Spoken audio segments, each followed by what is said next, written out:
नमस्कार। उत्तराखंड के हमारे खास बुलेटिन में आपका बहुत बहुत स्वागत है। मैं हूं आपके साथ दीपिका ओझा। चलिए शुरुआत करते हैं खबरों की।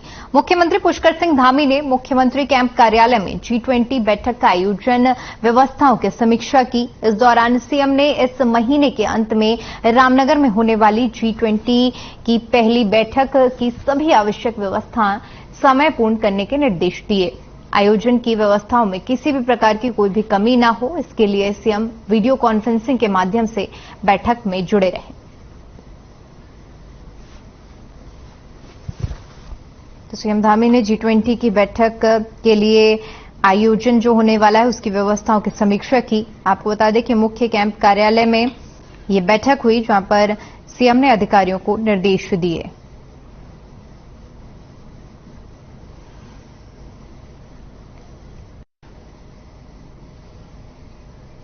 वहीं बीजेपी अपने विधायकों के लिए एक ट्रेनिंग कैंप लगाने जा रही है। इसी को लेकर तमाम तरह की तैयारियां शुरू कर दी गई हैं। आपको बता दें कि बीजेपी के प्रदेश अध्यक्ष महेंद्र भट्ट ने ट्रेनिंग कैंप को लेकर कहा कि पार्टी ने 24 मार्च से 28 मार्च के बीच 2 तिथियां निर्धारित की हैं। उन्होंने कहा कि पार्टी के केंद्र को प्रस्ताव भेजा गया है और प्रधानमंत्री नरेंद्र मोदी इस ट्रेनिंग कैंप का उद्घाटन करें और बीजेपी के राष्ट्रीय अध्यक्ष जेपी नड्डा इसका समापन करें।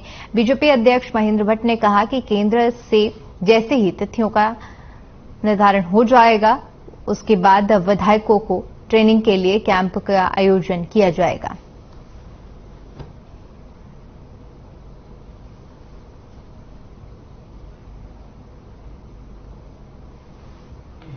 हमारे जो भी केंद्र हमको प्राप्त होगी, हम अपने भारतीय जनता पार्टी के सभी विधायकों का अपना 2 दिवसीय ट्रेनिंग कैंप हम उत्तराखंड में लगाने वाले हैं, जिसमें हमने अनुरोध किया देश के प्रधानमंत्री से।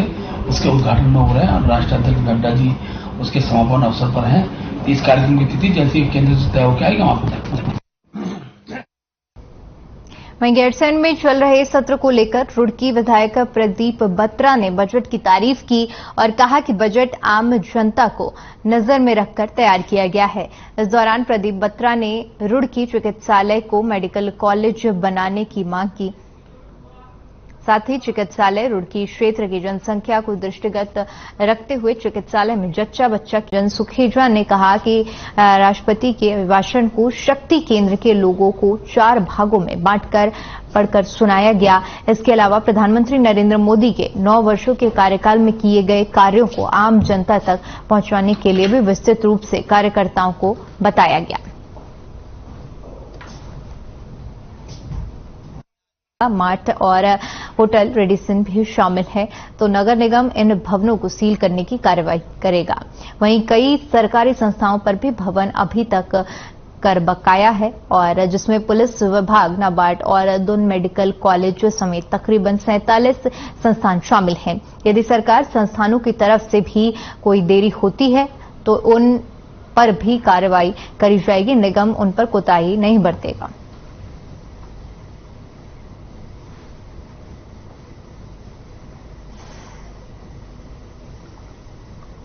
कई सारे सरकारी विभाग भी इस प्रकार के हैं जिनका भवन कर बकाया है, उनको नोटिस भी दिए जा चुके हैं और उनसे समन्वय भी स्थापित है और उनका कहना है कि मार्च एंडिंग तक वो भवन कर जमा करवा देंगे। और यदि इस प्रकार से अगर उनके द्वारा भवन कर नहीं जमा कराया जाता है तो एक अंतिम चेतावनी उनको देके उन पर भी कार्रवाई करी जा सकती है।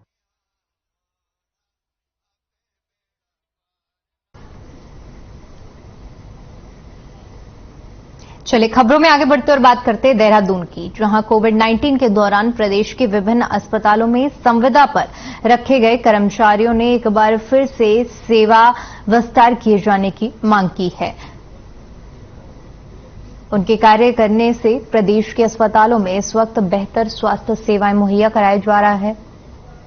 कोरोना काल में लगे संविदा कर्मचारियों को बाहर का रास्ता दिखाया गया है और वो लगातार अपनी बहाली की मांग कर रहे हैं। इस दौरान इन कर्मचारियों को कोविड के दृष्टिगत रखा गया था और इनकी सेवाएं बीते 15 मार्च तक ही थी। अस्पताल में MSYS रिजवी ने कहा कि अस्पताल प्रशासन ने अस्पताल में आने वाले मरीजों के लिए पुख्ता इंतजाम कर रखे हैं। कर्मचारियों के होने से अस्पताल में आने वाले मरीजों को दिक्कत का सामना करना पड़ता है कि कोविड काल में लगे कर्मचारियों को बाहर का रास्ता दिखाया गया। अस्पताल में MSYS रिजवी ने कहा कि फिलहाल इस पूरे मामले पर शासन स्तर से कुछ भी हो सकता है, वहीं पर बेहतर तरीके से काम किया जा सकता है, सेवा विस्तार दिया जाएगा।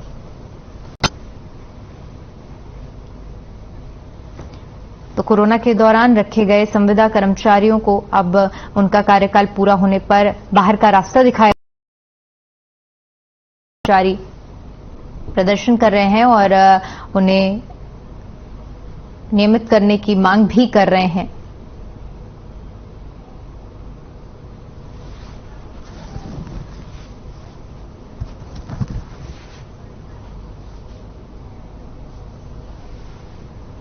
हमारा ये कहना है कि हमें दोबारा अपने काम पे भेज दिया जाए और हमारे प्रशासन से जो मांग थी उस मांग को करें, मांग को रखे हमारी, कि हमारे को मतलब ऐसे बार बार रख के 6 महीने में, हर 6 महीने बाद हटा देते हैं, 6 महीने में लगाते हैं और 6 महीने हटा देते हैं। देखिए, हमारा जो सेवा विस्तार है 15 मार्च को समाप्त कर दिया है और यहाँ पर शासन के माध्यम से जो हमारा प्रशासन यहाँ पर शासन है मेडिकल कॉलेज का, और जो हमारा मेन शासन सचिवालय में बैठा रहता है, उनको एक पत्र सौंप दिया गया है कि समस्त कर्मचारियों की आवश्यकता है हमारे मेडिकल कॉलेज में, और लगभग पूरे प्रदेश भर में 1662 कर्मचारी हटाए गए हैं। वही हाल समस्त जिला अस्पतालों और मेडिकल कॉलेज का भी है, क्योंकि सभी जगह लगभग कर्मचारियों की आवश्यकता है प्रेजेंट टाइम में। और हमारी जो मांग है कि जितने भी कर्मचारी हैं सबकी बहाली कर दी जाए, वरना एक आंदोलन के रूप में समस्त कर्मचारी रोड पे उतरने को बेताब है। पहली बात तो मैं ये बताऊं कि ये केवल एक दुष्प्रचार है कि हमने कर्मचारियों को हटाया है ना। 281 कर्मचारियों की नियुक्ति के लिए आदेश हमारे पास आया था आउटसोर्सिंग एजेंसी TDS के माध्यम से, और ये आदेश केवल कोविड काल के लिए था। तो जिस समय ये नियुक्तियां हुई थी उस समय सारे कर्मचारियों को ये बात बता दी गई थी कि ये नियुक्तियां केवल कोविड तक के लिए है, जिसके अंदर जो तिथि थी वो 15 मार्च थी। उसमें से कुछ ने ज्वाइन नहीं किया, क्योंकि सीधी सी बात है कि अगर इस तरह का कोई नियुक्ति पत्र है कि एक सीमित अवधि के लिए दिया जा रहा है,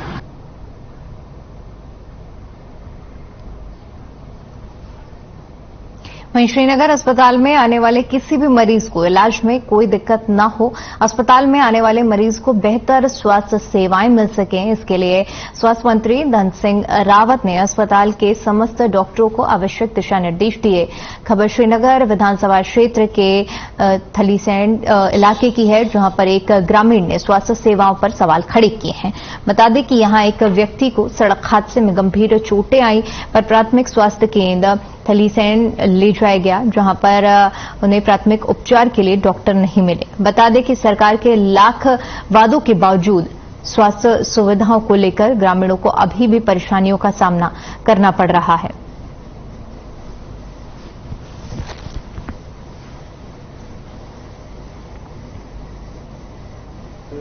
मैं मामले की जांच कराऊंगा और जो भी संबंधित है उनका स्पष्टीकरण प्राप्त करते नियमानुसार जो भी कार्रवाई होगी वो भी की जाएगी, और ये भी सुनिश्चित किया जाएगा कि भविष्य में इस प्रकार की पुनरावृत्ति न हो, क्योंकि अगर ये ऐसा है तो वास्तव में दुर्भाग्यपूर्ण है।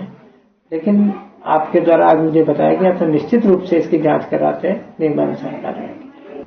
अगर ऐसा हो तो वास्तव में दुर्भाग्यपूर्ण है। हमारे यहाँ एम्बुलेंस की भी कोई कमी नहीं है। सर, हॉस्पिटल की स्थिति इतनी गंभीर है। परसों मझगांव में एक एक्सीडेंट हुआ, उसमें मेरा एक फ्रेंड था, दोस्त था। तो मैं जैसे वहां से एक्सीडेंट वालों को थलीसैंड लेकर आए 1 बजे, तो वहां पे कोई भी डॉक्टर नहीं था, ना मेरे को व्हील चेयर मिली। मैं डॉक्टरों को रूम पे लेकर आया, और 1 महीने पहले ये न्यूज डाली जा रही थी। रोशन ऐठी का कैनूर का प्रधान मिस्टर आनंद नेगी बड़े बड़े न्यूज डाल रहे थे कि तय कर रहे थे कि यहाँ पे एक्सरे अवेलेबल है, अल्ट्रासाउंड अवेलेबल है। तो मेरे को परसों पेशेंट को पट्टी तक नहीं कराई, जोलीग्राम जाके मैं पट्टी करा पाया। थराली स्थित सामुदायिक स्वास्थ्य केंद्र, जो एकमात्र सामुदायिक स्वास्थ्य केंद्र है, इस स्वास्थ्य केंद्र में एक बड़ी आबादी इलाज कराने के लिए निर्भर रहती है। संसाधनों के अभाव में अब तक यहां की गर्भवती महिलाओं को 60 किलोमीटर दूर बैजनाथ, बागेश्वर या कर्णप्रयाग इलाज के लिए जाना पड़ता था, लेकिन अब महिलाओं को अल्ट्रासाउंड के लिए लंबी दूरी नहीं तय करनी पड़ेगी। दरअसल थराली विधायक भोपाल राम टमटा ने बीते दिनों स्वास्थ्य मंत्री धन सिंह रावत से मुलाकात कर इस समस्या से निजात दिलाने की मांग की थी, जिस प्रशासन की ओर से राजकीय अस्पतालों में रखी ऐसी अल्ट्रासाउंड मशीनें जिनका वर्तमान में कोई भी उपयोग नहीं हो पा रहा है, ऐसी मशीनों को थराली सामुदायिक स्वास्थ्य केंद्र और नंदा नगर हस्तांतरित करने के निर्देश दिए गए हैं ताकि दूर क्षेत्र के लोगों को अल्ट्रासाउंड सुविधा से वंचित न होना पड़े।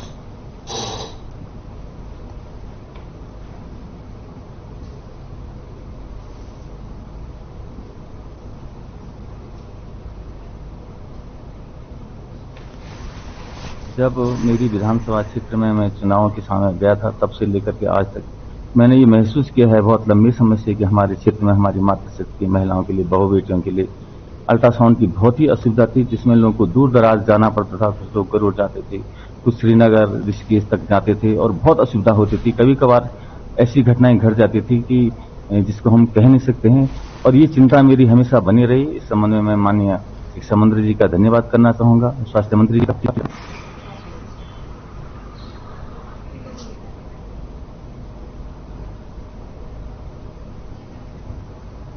वहीं देहरादून के chief medical superintendent doctor Yusuf Rizvi ने आंखों की देखभाल के लिए लोगों को जागरूक किया और मामले पर जानकारी देते हुए बताया कि आंखें हमारे शरीर के सबसे खास और नाजुक अंगों में से एक होती हैं। अगर इनका ख्याल ना रखा जाए तो छोटी सी परेशानी जिंदगी भर के लिए तकलीफ बन जाती है। साथ ही बताया कि 40 साल की उम्र तक आते आते कई लोग आंखों की गंभीर समस्याओं के शिकार हो जाते हैं। वहीं नेत्र रोग विशेषज्ञ डॉक्टर सुशील ओझा ने बताया कि काला मोतिया को ग्लूकोमा या फिर काला मोतियाबिंद भी कहते हैं।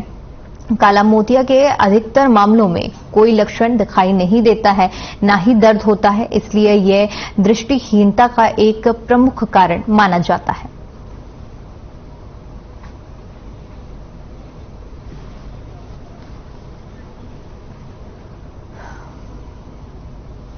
आंखों का जहां तक सवाल है, बहुत कम लोगों को पता है कि ग्लूकोमा यानी काला मोतिया सेकंड नंबर की घातक बीमारी है आम लोगों के लिए। खास तौर पे ये बीमारी हमारे देश में और हमारे सब कॉन्टिनेंट में ज्यादा है। काले मोतिया को मैं ज्यादा बड़ी चुनौती मानता हूं, क्योंकि इसका जो इलाज होता है वो केवल रोकथाम का इलाज होता है, ना कि पूरी तरह से उपचार होना। जैसे कि कैटरैक्ट है, जिसको हम लोग मोतियाबिंद बोलते हैं, यदि किसी को होता है तो उस अवस्था में कैटरैक्ट को निकाल के लेंस डाल करके पूरी की पूरी रोशनी आ सकती है। जो सबसे ज्यादा जरूरी चीज आपके लिए जानने की है कि इसमें कॉमन मैन के लिए तो सिर्फ इतना है कि आंखों का प्रेशर बढ़ जाता है, जिसके कारण पर्दे की नस डैमेज होने लगती है। तो शुरुआती समय में अगर इसका हमें पता चलता है तो इसका इलाज दवा से ही किया जा सकता है, लेकिन जब धीरे धीरे 10 साल, 15 साल, 20 साल बाद अगर दवा असर नहीं कर पा रही है, तब फिर ऑपरेशन एक विकल्प पड़ता है। लेकिन जैसे सफेद मोतिया में होता है, ऑपरेशन के बाद जो रोशनी गई पूरी आ जाती है, पर इसमें जितनी रोशनी चली गई वो तो नहीं आ सकती, लेकिन जितनी है उस रोशनी को बचाने के लिए ऑपरेशन किया जाता है। तो ये मेन डिफरेंस है, जिसके कारण इसकी जागरूकता ज्यादा से ज्यादा की जा रही है। वहीं पौड़ी देवप्रयाग मार्ग पर अचानक 108 आपातकालीन एम्बुलेंस अनियंत्रित होकर खाई में गिर गई। हादसे में वाहन चालक की मौत हो गई, जबकि वाहन में सवार दूसरे युवक को मामूली चोटें आई हैं। बता दें कि एम्बुलेंस देहरादून से फिटनेस कराकर वापस सामुदायिक स्वास्थ्य केंद्र लौट रही थी और इसी दौरान यह हादसा हो गया। पुलिस के अनुसार मृतक की पहचान सुरेंद्र सिंह के रूप में हुई है, जबकि दूसरा युवक वीरेंद्र सिंह है, जिसे हल्की चोटें आई हैं। वहीं घटना की सूचना मिलते ही पुलिस मौके पर पहुंची और जिसके बाद शव को कब्जे में लेकर पोस्टमार्टम के लिए भेज दिया। साथ ही साथ घायल को अस्पताल में भर्ती कराया गया है, जहां उसका उपचार जारी है।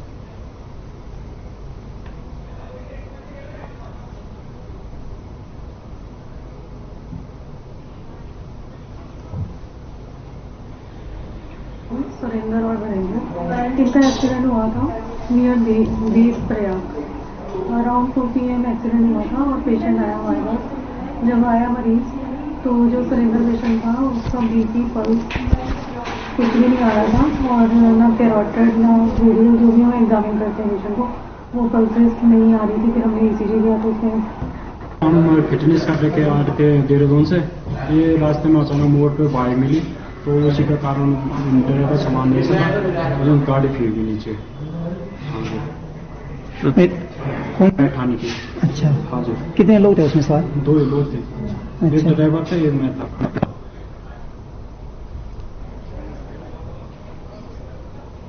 वहीं प्रदेश पुलिस को एक बड़ी सफलता हाथ लगी है। बता दें कि 6 साल पहले एक युवती का शव जंगल में एक पेड़ से लटका हुआ मिला हुआ था, जिसके साथ सामूहिक दुष्कर्म की पुष्टि हुई थी। चेहरा पहचान में न आए, इसलिए युवती के चेहरे को झुलसाकर पेड़ से लटका दिया गया था, जिसमें 9 लोगों के शामिल होने की पुष्टि हुई थी और 7 लोगों को गिरफ्तार कर लिया गया था, जिसमें 2 आरोपी फरार चल रहे थे। बता दें कि एक इनामी बदमाश को पुलिस ने बिहार के सीतामढ़ी नेपाल बॉर्डर से गिरफ्तार कर लिया है, जिसे न्यायालय में पेश किया जाएगा और आगे की कार्रवाई की जाएगी।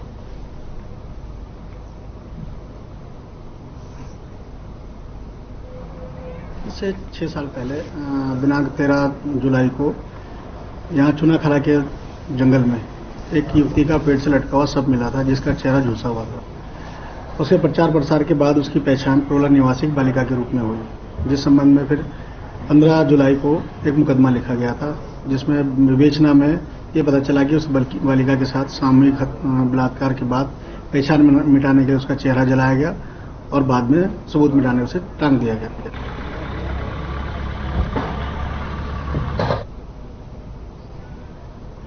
वहीं स्ट्रॉबेरी के व्यापार से भी किसानों को मुनाफा हो रहा है। पहाड़ों में होने वाली स्ट्रॉबेरी की खेती अब मैदानी क्षेत्रों में होने लगी है।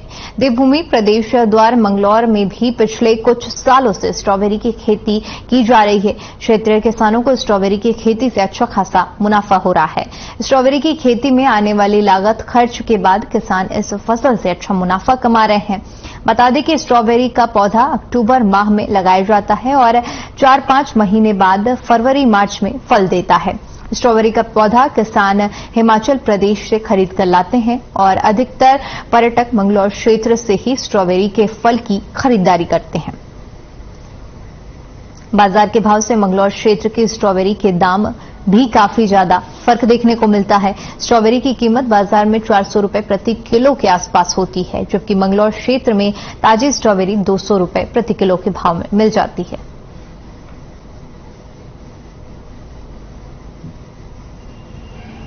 इसमें 2 तरह की क्वालिटी होती है और वो लगाते हैं, और शुरू होती है ये अक्टूबर के शुरू में शुरू होती है। शुरू अक्टूबर में ही लगाना पड़ता है, 5-6 महीने का पूरा ट्रीटमेंट पूरा हो जाता है इसका, और ऐसे तैयार होती है ये।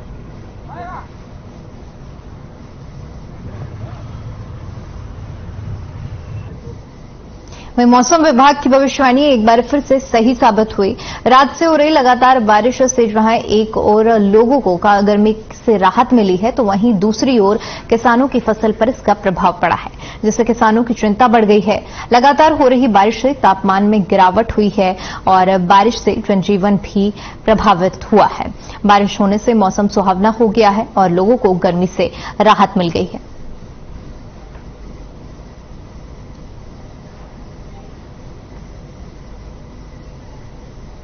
चलिए, फिलहाल के लिए उत्तराखंड की खबरों में इतना ही। बाकी तमाम बड़ी खबरों के लिए बने रहिए हमारे साथ। नमस्कार।